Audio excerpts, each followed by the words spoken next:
Hi there. This video is about the Rahu Ketu period as described in the Hindu Vedic astrology.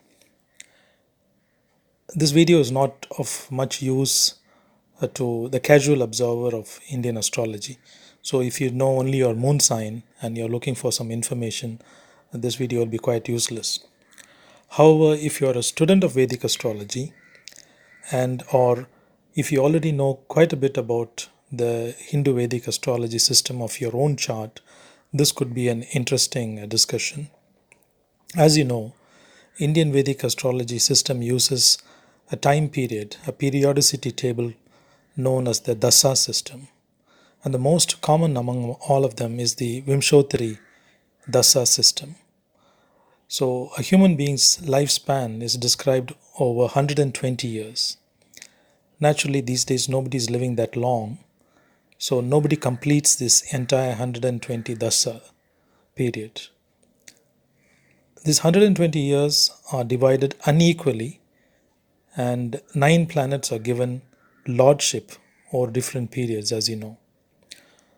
So, when a child is born, he or she is born into a certain dasa, and then it continues further till his or her lifetime, and she experiences various dasas. There are general characteristics about dashas. For example, the Venus dasa is more materialistic, where one learns to love, romanticize, enjoy life. The Jupiter dasa is normally, as you know, to do with the society, to do with religion, the formal religion. And here we are talking about the Rahu Dasa and specifically the Ketu Sabdasa, because there is a lot of discussion on the internet and even in old texts about this short period of about a year, which is supposed to be life changing for a person. As you know, the Rahu Dasa extends over almost 20 years, 19 years. And during this period, the Ketu Dasa, the Ketu Sabdasa, comes after the mid half. So, Rahu Dasa itself is a very materialistic Dasa. Rahu, we will not call it a good or bad planet, but it gives you materialistic ambitions. And depending upon where Rahu is positioned in your natal chart, you will become obsessed with that particular aspect of your life. So, if Rahu were placed in the 5th house, you would be obsessed with about your children, or you will start experiencing past life karmas.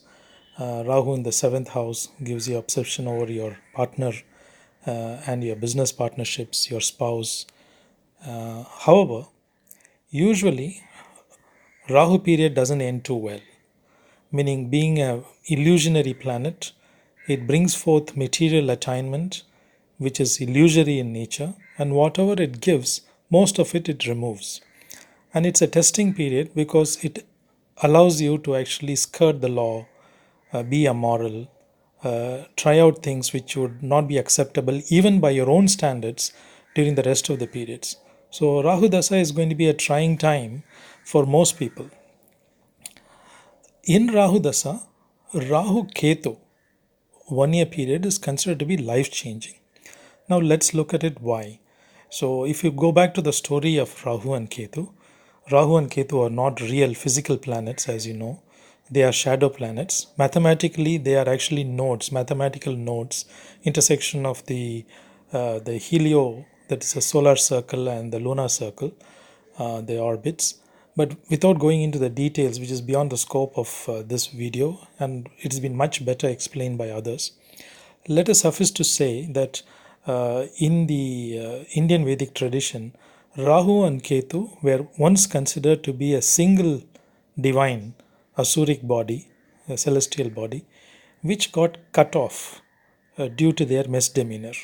So, Rahu got truncated from Ketu. Rahu has the head, so he has the visualization power. So, he or the planet, the shadow planet, it helps you visualize things and make them true. So, it gives you an imaginary, illusionary fulfillment in your life. Ketu, the poor truncated lower half, doesn't have a mind, of its own. I mean, doesn't have the materialistic mind, so it always shuns everything it comes to it. So it is traditionally told by astrologers that Rahu, wherever it is placed, becomes your obsession, and Ketu becomes your denial. So Rahu and Ketu being shadow planets and also mathematical points, they're always diametrically opposite to each other. So they move anti-clockwise. They are always in regression.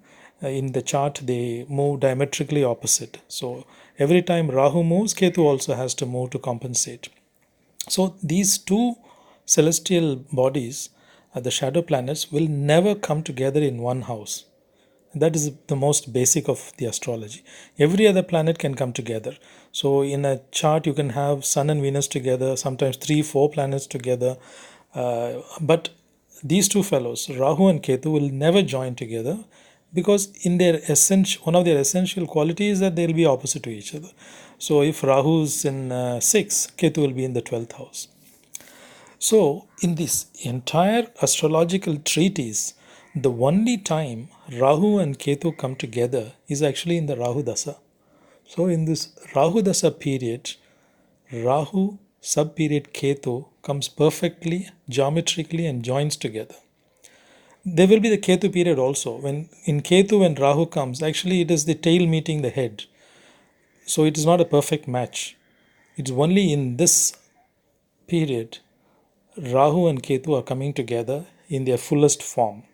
So in the Rahu Mahadasa period, in the Ketu Bhukti, that is a sub period, for almost for 1 year, these two otherwise disjointed beings come together and they are supposed to create havoc in a person's life.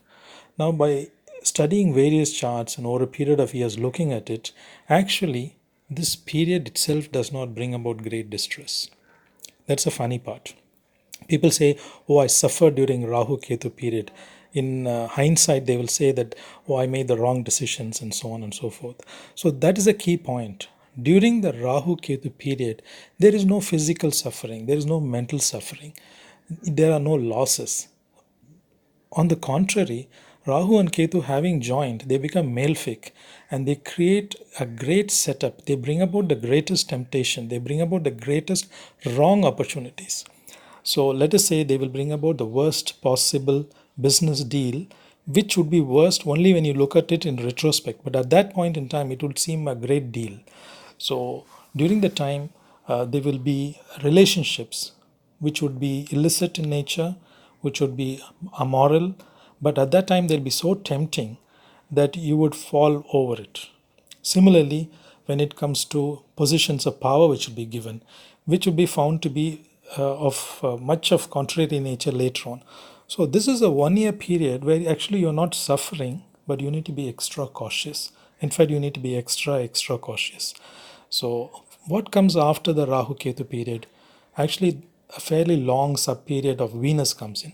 So Rahu Shukran comes in. When during the Rahu Venus period, what happens is you will be very worldly.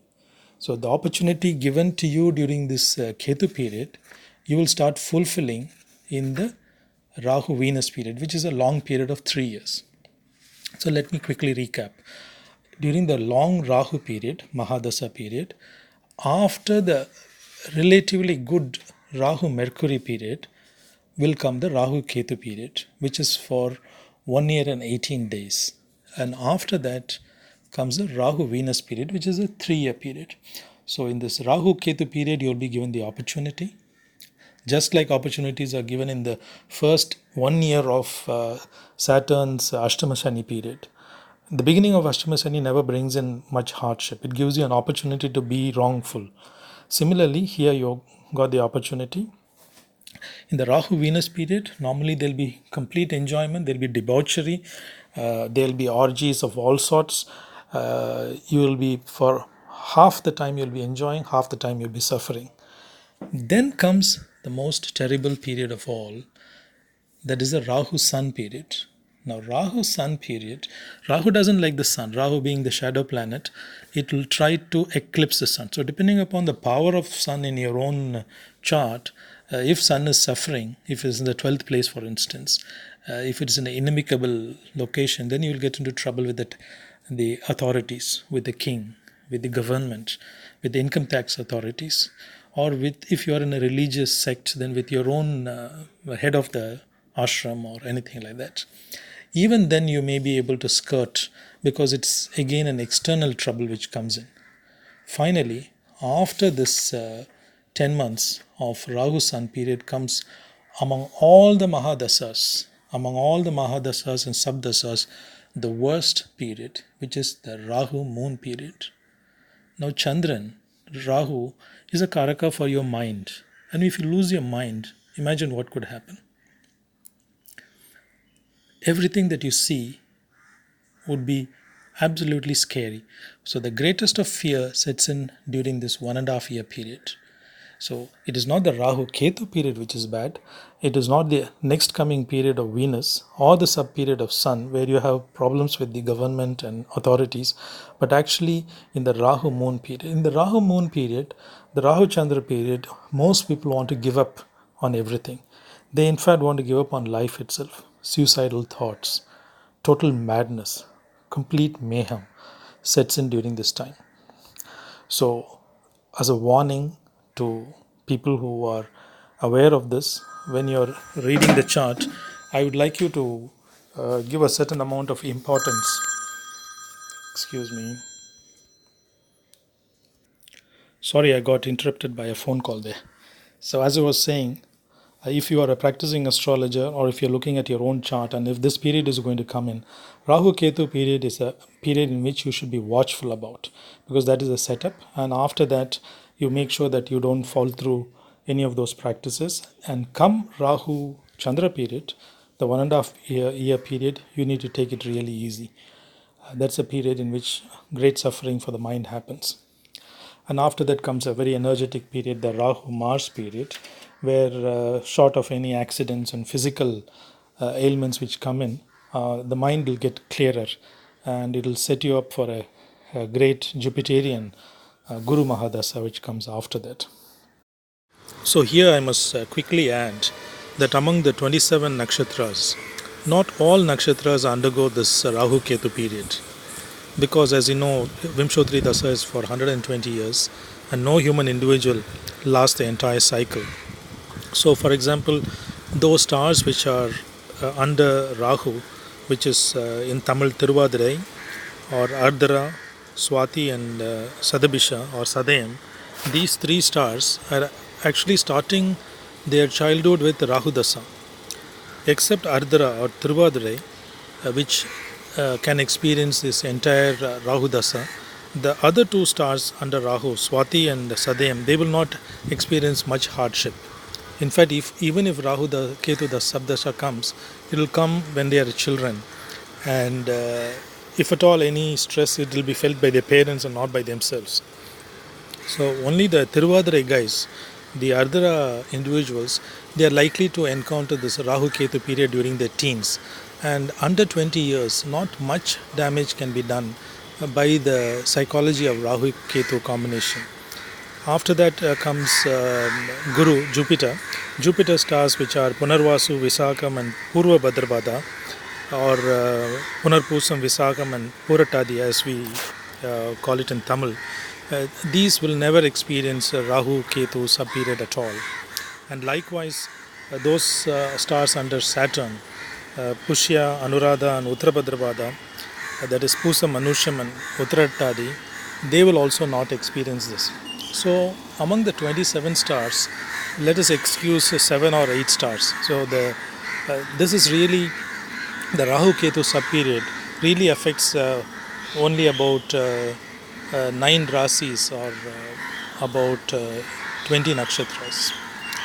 And also, it depends on which age this Rahu Ketu sub-period comes. If it's coming at a very advanced stage of a person, at an old age, let's say when they are 70 and 80, it's mostly physical ailments. Normally, Rahu Ketu sub-period affects people who are in their prime. So, during their 20s, 30s, politicians who are in their 40s and 50s. So, Rahu brings about this feeling of enormous power, and Ketu gives this detachment. It gives a I don't care attitude. So this very rare combination of the head and the tail where the tail goes along with the head for the first time in its entire period, uh, brings about the maximum damage. So business people, as I said, they will get into ventures which are very shady, and to everyone around them, they will know that it's a very risky deal, except themselves. Similarly, politicians who are in power, they will become corrupt to a great extent, but in the public's eye, everyone will know that they are corrupt, but they won't care because the consequence comes later. So, similarly, people who are getting into extramarital affairs, the whole society will know that this particular person is conducting this illicit affair, except themselves, meaning they will not care about it. So, come Rahu Venus, and after that comes a Rahu Moon period, is when the consequences of this will be experienced. And Rahu, anyway, is a life changing, a large Mahadasa, and the effects of Rahu, in fact, goes well into the next Jupiterian Dasha. To remove the poison from the body and the mind will be Jupiter Mahadasha's Sabdasa period. So that during the Jupiter Mahadasa, Jupiter Bhukti period, one will not be finding much improvement most often. That's the time when actually the body and the mind are in a recovery mode. I hope this was useful. There will definitely be contrarian views. I look forward to comments, and thank you for listening, and till we meet again. Bye bye.